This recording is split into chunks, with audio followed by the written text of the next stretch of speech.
जिब्राईल अमीन इंसानी शक्ल में दाखिल होते हैं गार हिरा में, और गार हिरा में दाखिल होने के बाद मुहम्मदुर रसूलुल्लाह सल्लल्लाहु अलैहि वसल्लम के पास जाकर बैठ जाते हैं। अब पढ़िए बुखारी शरीफ किताबो बदिल वही के अल्फाज। नबी अकरम के पास बैठ गए। अल्लाह के नबी को मालूम नहीं कि ये जिब्रील है, ये फरिश्ता है, और ना इससे पहले कभी किसी फरिश्ते से आपकी मुलाकात हुई। अचानक इंसानी शक्ल में आया जिब्रील, और आने के बाद मुहम्मदुर रसूलुल्लाह के पास बैठ गया और बैठकर कहने लगा, इक़रा या मोहम्मद, आए मोहम्मद पढ़ो। इक़रा या मोहम्मद, आए मोहम्मद पढ़ो। मुहम्मदुर रसूलुल्लाह जवाब देते हैं, माना बिकारी, मैं पढ़ा हुआ नहीं हूँ। भाई जर्जीस को अगर किसी ने पढ़ाया ना हो और मैं अनपढ़ हूँ और आप मुझसे कहें कि पढ़ो, या ऐसे कोई किताब ले और कहें कि पढ़ो, तो हम क्या कहेंगे? अरे साहब मैं पढ़ा हुआ नहीं हूँ, मुझे पढ़ना नहीं आता। तो मुहम्मदुर रसूलुल्लाह ने वही जवाब दिया जिब्राईल से, तुम मुझसे कह रहे हो पढ़ो, माना बिकारी, मैं पढ़ा हुआ नहीं हूँ। हज़रत जिब्राईल मुस्कुराए और मुहम्मदुर रसूलुल्लाह को, मोहम्मद इब्ने अब्दुल्लाह को पकड़ा और अपने सीने से लगाया और ज़ोर से दबाया, ऐसे पकड़ के ज़ोर से दबाया। फरिश्ते की ताकत। अल्लाह के नबी फरमाते हैं, जब जिब्रील ने मुझे अपने सीने से दबोचा और कस के जब दबाया, प्रेस किया मुझे, लक़द खशीतु अला नफ्सी, मुझे ऐसा महसूस हुआ कि कहीं मेरी जान न निकल जाए, कहीं मेरी जान न चली जाए। इतनी तेज़ दबाया और छोड़ दिया। और छोड़ने के बाद कहा फिर वही सवाल, इक़रा या मोहम्मद, आए मोहम्मद पढ़ो। अल्लाह के नबी फरमाते हैं, माना बिकारी, तुम मुझसे फिर पढ़ने के लिए कह रहे हो, मैं पढ़ना नहीं जानता, मैं पढ़ा हुआ नहीं हूँ। जिब्रील ने दोबारा पकड़ा, सीने से लगाया और ज़ोर से प्रेस किया, ज़ोर से दबाया, और दबाने के बाद फिर छोड़ दिया। अल्लाह के नबी फरमाते हैं, दोबारा जब दबाया तब भी मुझे ऐसा लगा कहीं मेरी जान न चली जाए। फिर छोड़ दिया। छोड़ने के बाद फिर वही सवाल किया, इक़रा या मोहम्मद, आए मोहम्मद पढ़ो। अल्लाह के नबी कहते हैं, ओ बार बार मुझसे पढ़ने के लिए कहने वाले, क्यों मुझको बार बार पढ़ने के लिए कह रहे हो? मैं पढ़ा हुआ नहीं हूँ। जब मैं पैदा हुआ तो मैंने अपने बाप का चेहरा नहीं देखा। जब मैं दुनिया में आया, मैं अपनी माँ के पेट से बाहर आया तो मैंने बाप का चेहरा नहीं देखा।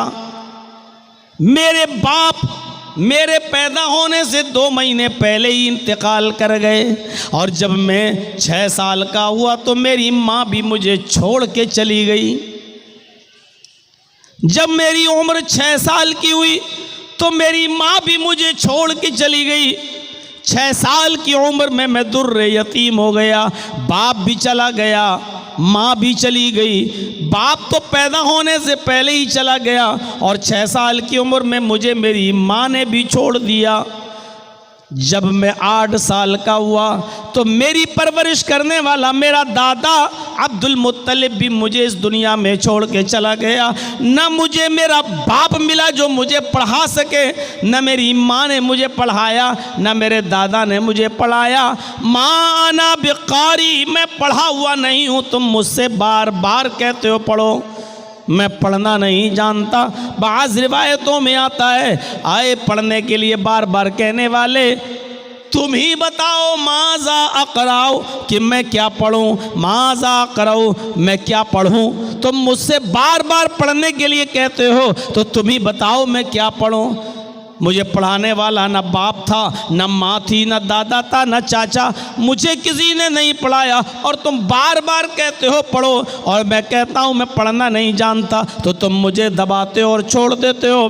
तो तुम ही बताओ कि मैं क्या पढ़ूँ। जिब्रील ने तीसरी बार दबाया और दबाने के बाद छोड़ दिया, और छोड़ कर कहा इक़रा बिस्मि रब्बिकल लज़ी खलक़ खलक़ल इंसान मिन अलक़ इक़रा व रब्बुकल अकरमुल लज़ी अल्लम बिल कलम अल्लमल इंसान मा लम यअलम। अय मोहम्मद सल्लल्लाहु अलैहि वसल्लम, पढ़ो उस रब के नाम से जिसने पैदा किया। स्टेटस देखिए, लेवल देखिए, पढ़ाई का मायार देखिए, तालीम का मायार देखिए। आज सिलेबस के नाम पर कैसी कैसी चीज़ें। बच्चा आपका छोटा सा, उसको इतना सिलेबस दे दिया गया कि बेचारा उठा के चल नहीं पा रहा, बस्ता पीछे लाद दी गई किताबें दबा जा रहा है। हम लोगों के भी बच्चे पढ़ते हैं स्कूलों में, सिलेबस देखकर, कोर्स देखकर आज ताज्जुब होता है कि इतनी किताबें, इतनी कॉपियां। बच्चे के मायार से को भी देखो जरा, तालीम देखिए सबसे पहले। आए मोहम्मद, पढ़ो उस रब के नाम से जिसने पैदा किया। सबसे पहली तालीम अल्लाह की मार्फत की दी जा रही है, उस रब के नाम से पढ़िए जिसने पैदा किया। अरब के लोग भी जानते थे, अरब के लोग भी जानते थे कि इस कायनात का बनाने वाला कोई है, इस दुनिया का बनाने वाला कोई है। वो भी जानते थे एक छोटी सी लकड़ी की टेबल भी बगैर किसी बनाने वाले के वजूद में नहीं आ सकती है।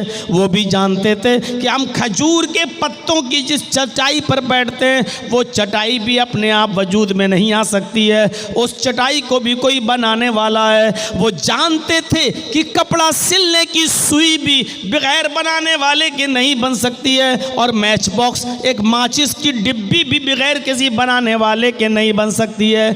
जब एक छोटी सी छोटी चीज़ें बगैर बनाने वाले के नहीं बन सकती, तो इतनी बड़ी ज़मीन, इतना बड़ा आसमान, इतना बड़ा सूरज और इतने बड़े सितारे और सैयारे और कहकशाएं, ये बगैर बनाने वाले के कैसे वजूद में आ सकती हैं। मौजूदा साइंस कहती है, आज की मौजूदा साइंस कहती है, ये सूरज जिसको हम देखते हैं अपनी आंखों से, ये इतना बड़ा है, इतना बड़ा है कि जिस दुनिया में हम रहते हैं, हम मंजली गांव की बात नहीं कर रहे हैं, हम पूर्णिया शहर की बात भी नहीं कर रहे हैं, हम बिहार स्टेट की बात भी नहीं कर रहे हैं, हम इंडिया की बात भी नहीं कर रहे हैं। जिस दुनिया में हम और आप रहते हैं, जिस दुनिया में सांस लेते हैं, अगर इस मौजूदा दुनिया को सूरज में फेंक दिया जाए, सूरज के अंदर डाल दिया जाए, तो आज की मौजूदा साइंस कहती है कि सूरज इतना बड़ा है, इतना बड़ा है, ये दुनिया सूरज के अंदर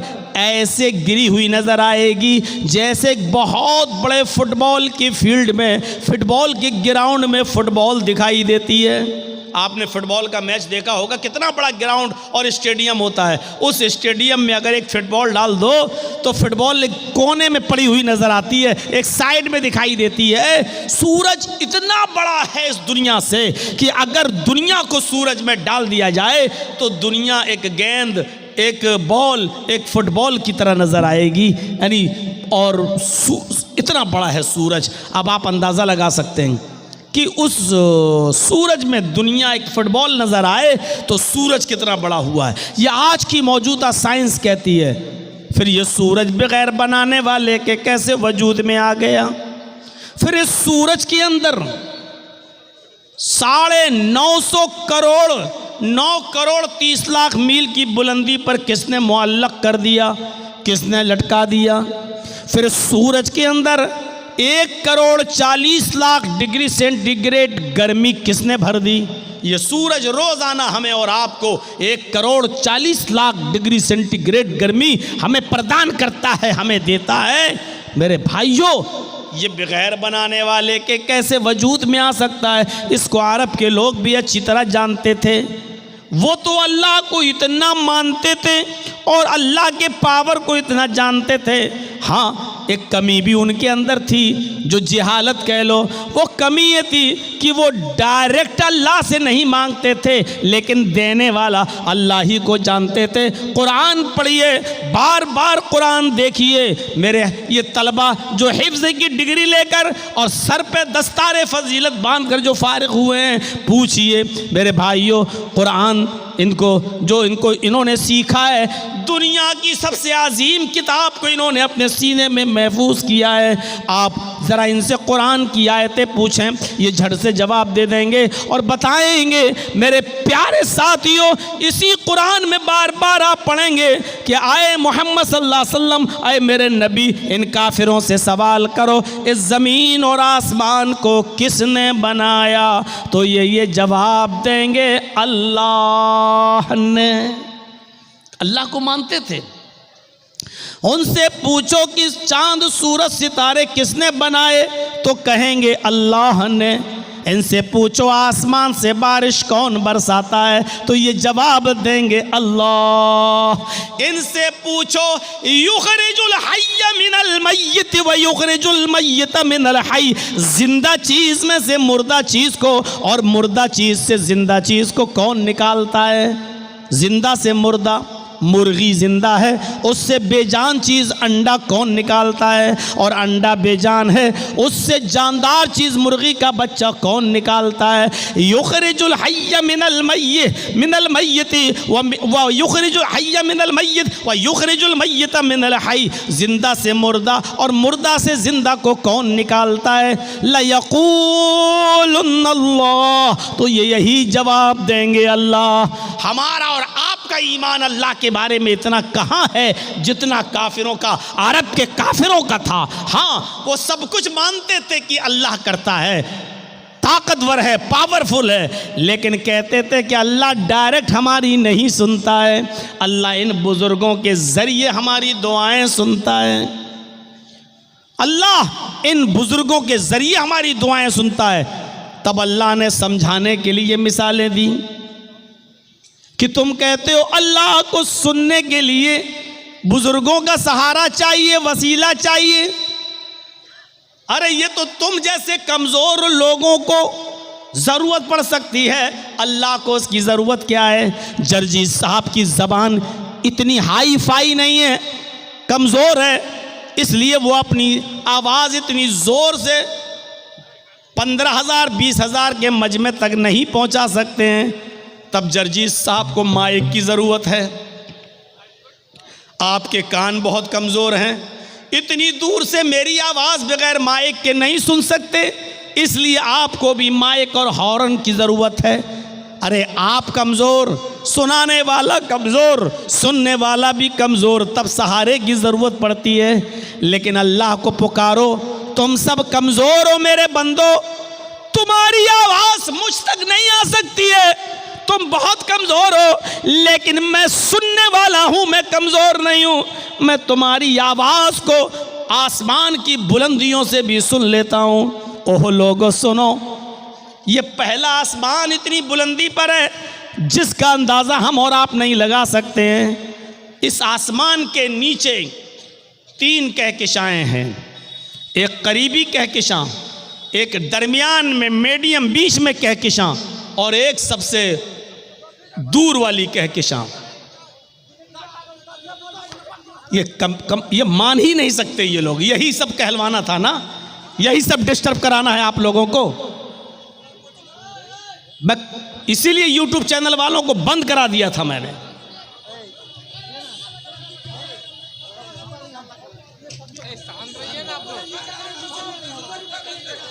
अरे ये लोग लाखों रुपए कमा रहे हैं भाई, ये लोग नहीं करेंगे।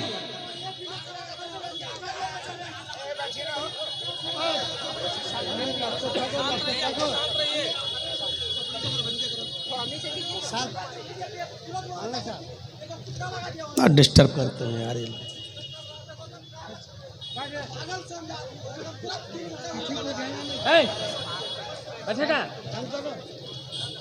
सब स्टैंड हटा के अपने अपने हाथ में लेके बनाइए। तो चलिए स्टैंड हटा दीजिए, अपने अपने हाथ में ले लीजिए मोबाइल।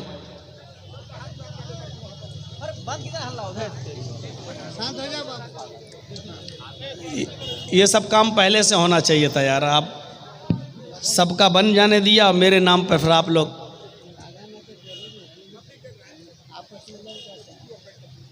यार कोई ऐसा तरीका अपनाइए कि आपका भी काम हो, पीछे वालों को भी डिस्टर्ब ना हो। कुतुब मीनार की तरह ऊंचा खड़ा कर दिया, दूसरों को दिक्कत हो रही है।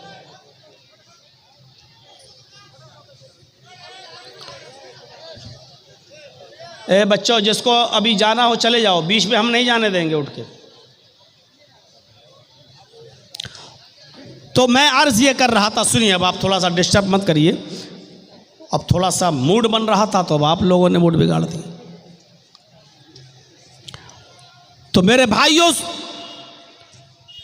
3 कहकशाएं हैं, एक करीबी, एक मीडियम बीच में और एक ऊपर, सबसे ऊपर।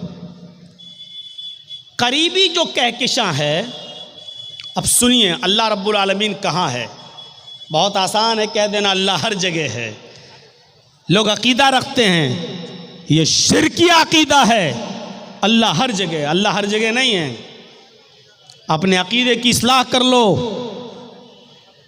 अल्लाह अर्श पर है, सुम्मस्तवा अलल अर्श, अल्लाह अर्श पर है। अगर आपने कह दिया अल्लाह हर जगह है, तो क्या नालियों में भी अल्लाह है? क्या लैट्रिन में भी अल्लाह है? क्या कुत्ते के जिस्म में भी अल्लाह है? ये तो काफिर और मुशरिकों का अकीदा है। हमारे गैर मुस्लिम भाइयों का अकीदा है। वो कहते हैं आत्मा और परमात्मा दोनों एक ही है। ईश्वरत्व का मनुष्यत्व में परिणित होना। वो कहते हैं कि ये इंसान के अंदर जो रूह है यही अल्लाह है, यही ईश्वर है। हर इंसान के अंदर जो रूह है वही ईश्वर, वही अल्लाह। और वो कहते हैं कि अल्लाह हर जगह है, हर जगह। अब गौर करो कि हम ये आवाज़ जो हमारी निकल रही है, इसी को कहते हैं कि यही ईश्वरीय शक्ति है, यही अल्लाह है। अब गौर करो, एक औरत में भी अल्लाह है भाई, वो भी तो जिंदा है। एक कुत्ता जिंदा है तो उसमें भी रूह है, एक बिल्ली जिंदा है तो उसमें भी रूह है।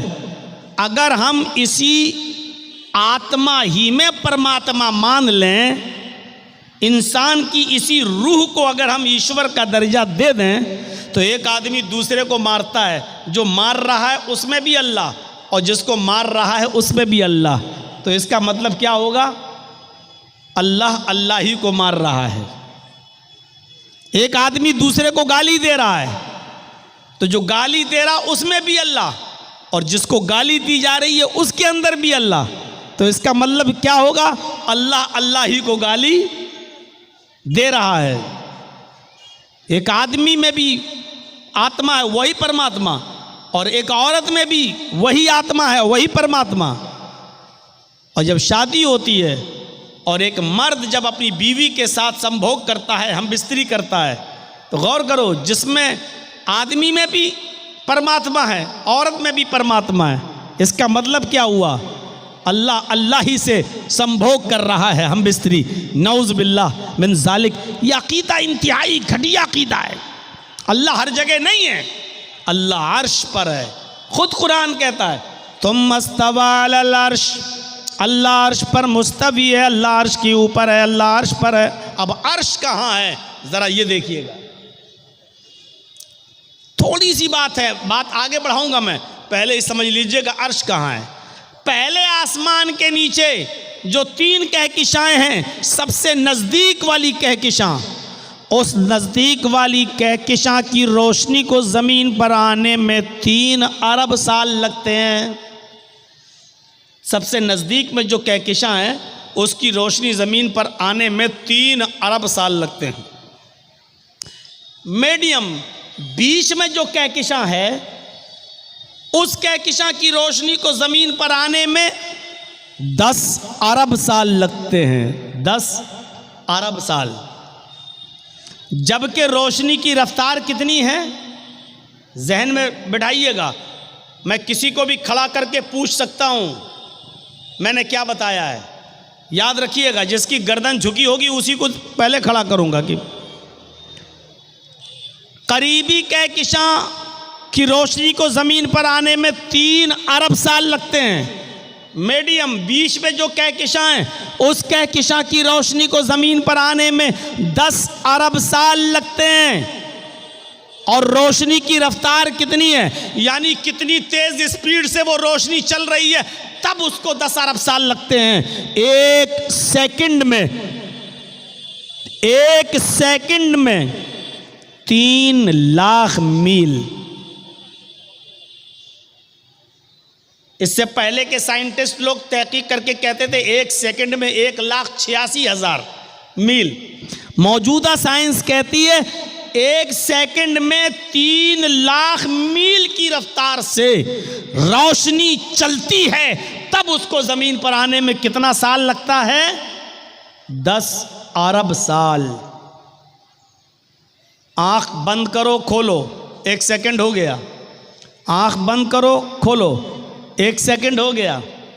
इतनी देर में कितनी रफ्तार तय कर ली रोशनी ने? 3 लाख मील। 60 सेकंड में, 1 मिनट में कितनी रफ्तार हो गई? 1 घंटे में कितनी होगी? 1 दिन में कितनी होगी? 1 हफ्ते में कितनी होगी? 1 महीने में कितनी होगी? 1 साल में कितनी होगी? 1000 साल में कितनी होगी? 1 लाख साल में कितनी होगी? 1 अरब साल में कितनी होगी? 10 अरब साल लगते हैं। जबकि ये बीच वाली कहकशां है, अभी इससे ऊपर सबसे आखिरी कहकशां तो अभी बाकी है। उस रोशनी को जमीन पे आने में 10 अरब साल लगते हैं। और सबसे ऊपर जो कहकशां है, मौजूदा साइंस कहती है उस रोशनी को चले हुए आसमान से, उस रोशनी को कहकशां से चले हुए 20 अरब साल तो हो चुके हैं, लेकिन उसकी रोशनी अभी तक जमीन पर नहीं आई है। ये पहले आसमान के नीचे की कहकशां का हाल है, अभी पहला आसमान नहीं आया। 20 अरब साल पहले आखिरी कहकशां की रोशनी चली थी, लेकिन 20 अरब साल गुजर जाने के बाद भी अभी वो रोशनी जमीन पर नहीं आई। अभी उसको कितना और अरसा लगेगा कुछ पता नहीं है। साइंटिस्ट कहते हैं कि अभी कोई पता नहीं है कि कितने साल और लगेंगे उसको जमीन पर आने में। इसके ऊपर और बहुत ऊपर पहला आसमान, फिर पहले आसमान से दूसरे आसमान पर आप जाएंगे तो फिर उम्र लगेगी 500 साल। पहले आसमान पर पहुंचिए आप, उसके बाद पहले आसमान से दूसरे आसमान पर जाएंगे तो फिर उम्र चाहिए 500 साल। दूसरे आसमान से तीसरे आसमान पर जाएंगे तो फिर उम्र चाहिए 500 साल। तीसरे आसमान से चौथे आसमान पर जाइए, फिर उम्र चाहिए 500 साल। चौथे से पांचवें पर 500 साल, पांचवें से छठे पर 500 साल, और छठे से सातवें पर 500 साल। अब सातवें आसमान के ऊपर भी अभी अर्श नहीं आया। पढ़ी हदीसें बुखारी वगैरह की, सातवें आसमान के ऊपर फिर 500 साल का सफर करिए तो एक समंदर। अल्लाह ताला का अर्श पहले समंदर में था, अल्लाह का अर्श पहले समंदर पे था। हदीसें हमें यही बताती हैं, सातवें आसमान पर सफर करने के बाद 500 साल का, उसके बाद में आएगा समंदर। फिर उस समंदर को क्रॉस करिए 500 साल में, उसके बाद फिर सफर करिए। समंदर को क्रॉस करने के बाद फिर अर्श का नंबर आता है, फिर सफर करिए 500 साल का, फिर अल्लाह का अर्श। उस अर्श पर अल्लाह, जब औस इब्न सामित ने अपनी बीवी खौला बिन्त सालबा से जिहार कर लिया, जब औस इब्न सामित ने अपनी बीवी खौला बिन्त सालबा को अपने ऊपर माँ की तरह हराम कर लिया, और सुनिए मंजर, अंते अलैया का ज़हर उम्मी, गुस्से में कह दिया तू मुझ पर मेरी माँ की तरह हराम हो गई। गुस्सा ठंडा हुआ तो अल्लाह के नबी के पास भेजा, दरवाज़ा खटखटाया, अल्लाह के नबी ने दरवाज़ा खोला, और जैसे ही दरवाज़ा खोला तो हज़रत आयशा खड़ी हैं। खौला बिन्त सालबा कहती हैं मैं आपके नबी से, अल्लाह के रसूल से मैं मिलने आई हूँ। इजाज़त मिलती है। अल्लाह के नबी और खौला बिनते सालबा गुफ्तगू कर रहे हैं। खौला कह रही हैं, आए अल्लाह के नबी, मुझे मेरे शौहर ने मुझे अपनी माँ की तरह हराम कर लिया है, गज़ब हो गया है, बच्चों को कौन खिलाएगा पिलाएगा, हमारे लिए कोई रास्ता बताइए, हम क्या करें। अल्लाह के नबी फरमाते हैं, अब कोई रास्ता नहीं है, अब तुम अपने शौहर पर हराम हो चुकी हो, तुम उनके लिए जायज़ नहीं हो, अब तो तुम हराम हो चुकी हो। अल्लाह के रसूल के पास कोई वही नहीं आई थी, अभी तक कोई अहकाम नाजिल नहीं हुए थे, इसलिए अल्लाह के नबी मना कर दिए।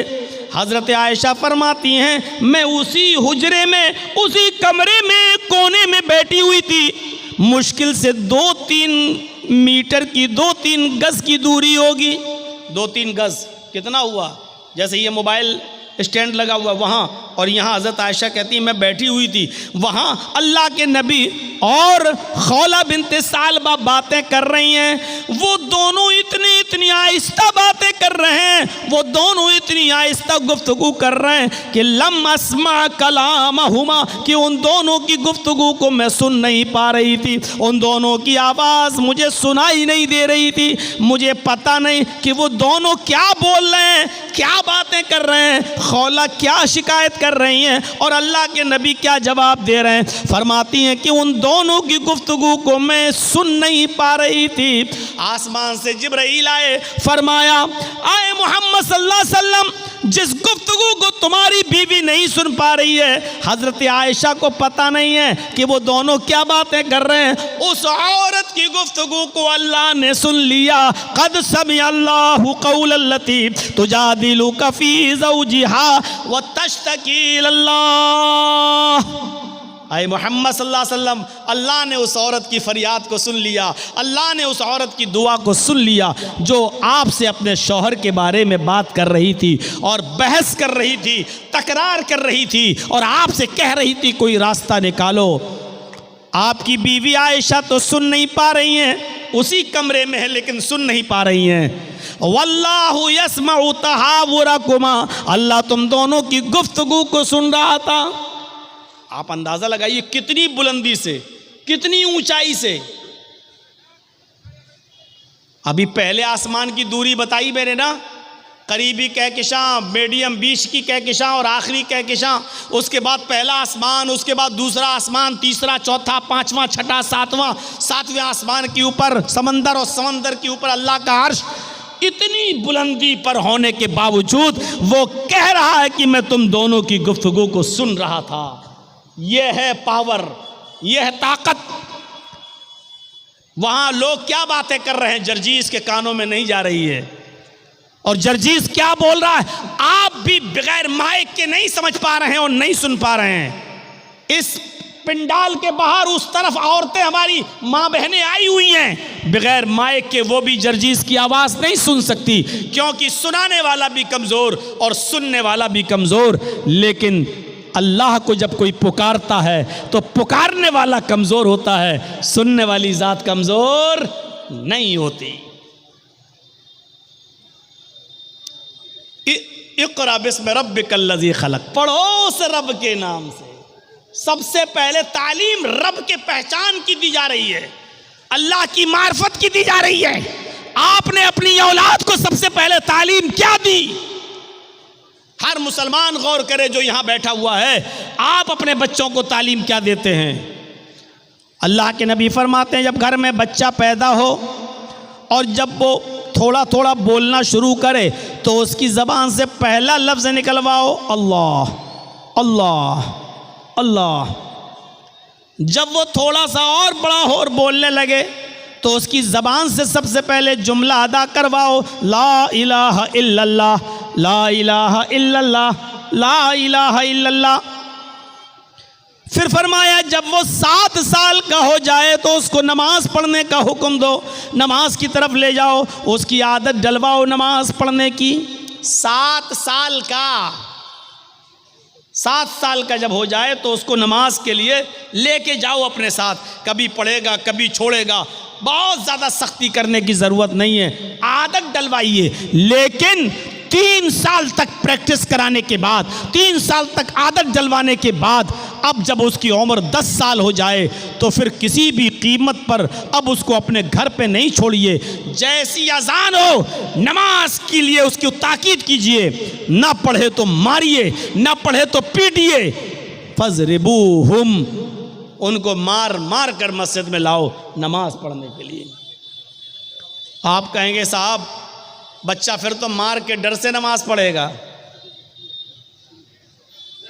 आजकल बहुत यही तो सवाल होते हैं ना, मौलाना मदरसे में जो बच्चे पढ़ते हैं बेचारे उड़ना थोड़ी चाहते फजर में, वो तो उस्ताद के डर से नमाज पढ़ लेते हैं। आपकी बात अपनी जगह पर सही है, लेकिन इसका मतलब क्या है कि आदत डलवाना छोड़ दिया जाए? नहीं, आदत डलवाई जाएगी। 7 साल से लेकर 10 साल तक प्रैक्टिस कराओ, और 10 साल के बाद भी नमाज न पढ़े तो मारो, और मार मार के उसको मस्जिद की तरफ लाओ। हमने और आपने अपनी औलाद को तालीम दी तो मैं ये नहीं कह रहा हूं कि अंग्रेजी तालीम मत दीजिए। आज ज़रूरत है अंग्रेजी तालीम की भी, आज ज़रूरत है आपके बच्चों को फिजिक्स की भी, आज ज़रूरत है केमिस्ट्री की भी, आज ज़रूरत है बायो की भी, आज ज़रूरत है इन तमाम चीज़ों की। और कुरान और हदीस में कहीं मना नहीं है, अल्लाह के रसूल ने कहीं नहीं कहा कि अपनी औलाद को कुरान न पढ़ाओ, कहीं नहीं कहा कि अपनी औलाद को कुरान, ये नहीं कहा कि दुनिया की तालीम न दो। बहुत से मौलवी स्टेज पे आएंगे और कहेंगे दुनिया छोड़ो, दुनिया छोड़ो, दुनिया छोड़ो, दुनिया से दूर हो जाओ, दुनिया से बेरगबती इख्तियार करो, दुनिया के खिलाफ तकरीर करेंगे। लेकिन कुरान कहता है कि बगैर दुनिया के तुम रह नहीं सकते हो, बल्कि दुनिया में रहो तो दुनिया भी मांगो और आखिरत भी मांगो। और दुआ सिखलाई अल्लाह ताला ने कि तुम ये दुआ मांगो, रब्बना आतिना फिद दुनिया हसनतन व फिल आखिरति हसनतन व क़िना अज़ाबन्नार। दुनिया भी मांगो और आखिरत भी मांगो। इससे साफ पता चलता है कि आपको अपनी औलाद को मदरसे में भी पढ़ाना है और दुनियावी तालीम भी देना है। सिर्फ उसको मस्जिद का इमाम बनाकर मत छोड़ो। मदरसे से निकला, पढ़ के निकला, बेचारा स्टेशन पर गया, उसको अपने गांव का टिकट निकालना है, दूसरे से कह रहा है मेरा फार्म भर दीजिए। उस बेचारा दूसरा आदमी उसका फार्म भर के समझ रहा है ये लड़का जाहिल है, फार्म नहीं भर पाता है, जाहिल है। 8 साल मदरसे में, 10 साल मदरसे में पढ़ने के बाद भी हमारे मदरसे के बच्चों को रिजर्वेशन फार्म भरना ना आए और दुनिया वालों की नज़रों में वो जाहिल कहलाएं, तो ये भी, ऐसा भी नहीं होना चाहिए। आज मदरसों को इतना स्ट्रांग करिए मेरे भाइयों कि वहाँ कंप्यूटर की भी तालीम हो। जरजीत साहब का एक दौर था जब आपके इलाके में और यहाँ जब आते थे तो अटैची भर के किताबें लाया करते थे। उठती नहीं थी अटैची, 5, 6, 10 किताबें भर के चलते थे, मुताला करते थे। कभी इस किताब को देख के तैयारी करना है, कभी उस किताब को। और आज ये ज़माना आ चुका है कि किताबें जरजीत साहब की अलमारी में रखी हुई हैं और मोबाइल में वो सारी किताबें डाउनलोड हैं। डाउनलोड, सिर्फ हमारे इस मोबाइल में 20,000 किताबें मौजूद हैं, पूरी एक लाइब्रेरी है। अब इतनी भारी अटैची लेके चलने की ज़रूरत नहीं। खोला अपना सॉफ्टवेयर और जो किताब पढ़ना है, जो पेज देखना है, सिर्फ एक लफ्ज़ लिखना है। जैसे देखना है अल्हम्दुलिल्लाह रब्बिल आलमीन, ये आयत कुरान में कहाँ है, बस अल्हम्द टाइप करके क्लिक कीजिए, पूरी आयत आ गई अल्हम्दुलिल्लाह रब्बिल आलमीन। और अल्हम्द का लफ्ज़ पूरे कुरान में कितनी जगहों पर आया, पूरी की पूरी एक लिस्ट आ गई। आज ज़माना ये है और आज मौजूदा दौर में आपको अपने मदरसों को इस तरह स्ट्रांग बनाना है और मजबूत बनाना है कि आपके बच्चे दीन की तालीम भी हासिल करें और किसी यूनिवर्सिटी में जाएं तो उनको चैलेंज दे सकें और उनके चैलेंजों को सुनकर उनको जवाब भी दे सकें। मेरे भाइयों, मुझे वो दौर याद है और आज भी वो दौर को मैं सोचता हूँ तो फ़ख्र करता हूँ जब एक बार दिल्ली के जामिया मिल्लिया में हमारा फंक्शन था और मुझे मेहमान खुसूसी के तौर पर बुलाया गया था दिल्ली की जामिया मिल्लिया में, और वहाँ के स्टूडेंट से जब मेरा खिताब था तो जानते हो लास्ट में उधर टाइम दिया गया था मुझे, तो एक लड़की आई थी जामिया मिल्लिया की, कम्युनिस्ट ख्याल की थी, शायद वो किसी मजहब को नहीं मानती थी, वो आकर स्पीच में कहती है कि इस्लाम 1400 साल का पुराना हो चुका है, इस्लाम को भी मौजूदा हालात के तहत बदलना चाहिए, कुछ चेंजिंग आनी चाहिए। हर चीज़ जब पुरानी हो जाती है तो उसको रिजेक्ट कर दिया जाता है और उसकी जगह पर नई चीज़ लाई जाती है। उसने मिसाल दी कि जब मकान पुराना हो जाता है तो उसको गिराकर नया मकान बनाया जाता है, जब टेबल पुरानी हो जाती है तो उसकी जगह पर नई टेबल आती है, किताबें फट जाती हैं तो नई किताबें ली जाती हैं, माइक पुराना हो जाता है तो नया माइक लाया जाता है। हर पुरानी चीज़ को हटा दिया जाता है और नई चीज़ को लाया जाता है। लिहाजा इस्लाम भी 1400 साल का पुराना हो चुका है। इस्लाम के यह हकाम कि चोर के हाथ काटो, जानी को पत्थरों से मार मार के संसार कर दो, बलात्कारी को, ये 1400 साल पुरानी बातें हैं जो पुरानी हो चुकी हैं। अब इस्लाम को भी चेंज होना चाहिए, इस्लाम को भी बदलना चाहिए। और उसने दौरान तकरीर ये भी कह दिया था कि जर्जी साहब चीफ गेस्ट की हैसियत से आए हैं, मैं इनसे गुजारिश करूंगी कि ये लोगों को बताएं और मॉडर्न माहौल के हिसाब से इस्लाम को पेश करने की कोशिश करें। या तो उसके बाप ने उसको सही तरबियत नहीं दी थी या फिर उसका जहन कहीं ख़राब था। बहरहाल उस लड़की की तकरीर ख़त्म हुई, फिर 2-4 लोग और बोले और लास्ट में जब मेरा नंबर आया तो मैंने आधे घंटे का टाइम था, मैंने 15 मिनट 20 मिनट और स्कूल और कॉलेज के बारे में बोला।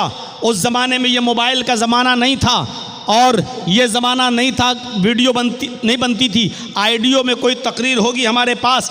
मेरे प्यारे साथियों, उस ज़माने में फिर लास्ट के 10 मिनट को मैंने लिया और लेने के बाद मैंने कहा कि हमारी एक बहन आई थी, वो कह रही थी कि इस्लाम को भी बदलना चाहिए, 1400 साल पुराना हो चुका है। हमारी सिस्टर को पता नहीं इस्लाम कुदरती मज़हब है, इस्लाम नेचुरल है और कुदरती और नेचुरल चीज़ें नहीं बदलती हैं। मसनूई चीज़ें, आर्टिफिशियल चीज़ें बदली जाती हैं, कुदरती चीज़ों में तब्दीली नहीं होती है। हमारी सिस्टर ये भूल गई, सड़क आर्टिफिशियल होती है, पुरानी हो गई नई बनेगी। आपकी टेबल आर्टिफिशियल है, पुरानी हो जाएगी नई आएगी। लेकिन मुझे एक भी कोई कुदरती चीज ऐसी बताइए, मेरी बहन, मुझे एक भी नेचुरल चीज ऐसी बताइए जो पुरानी और बदल गई हो। मैं देखता हूं आम का पेड़ आम देता है, अमरूद का पेड़ अमरूद देता है, अंगूर की बेल में अंगूर लगते हैं, तरबूज की बेल में तरबूज लगते हैं। मैं देखता हूं ये तरीका बहुत दिनों से चला आ रहा है, बहुत पुराना हो चुका है। मेरी बहन, क्या आप इस तरीके को बदलने की बात करोगी और क्या अल्लाह से कहोगी जो भी तुम कहती हो ऊपर वाले को, क्या ये कहोगी हाय प्रभु, हाय ईश्वर, हाय अल्लाह, ये बहुत पुरानी चीजें हो गई कि आम से आम, अमरूद से अमरूद, अंगूर से अंगूर पैदा होता था, अब आम में तरबूज होना चाहिए, अंगूर में बेर होना चाहिए और एप्पल के पेड़ में अब ऑरेंज होना चाहिए। अब ये पुराना हो चुका है, अब कुछ जिद्दत चाहिए और नई चीज चाहिए।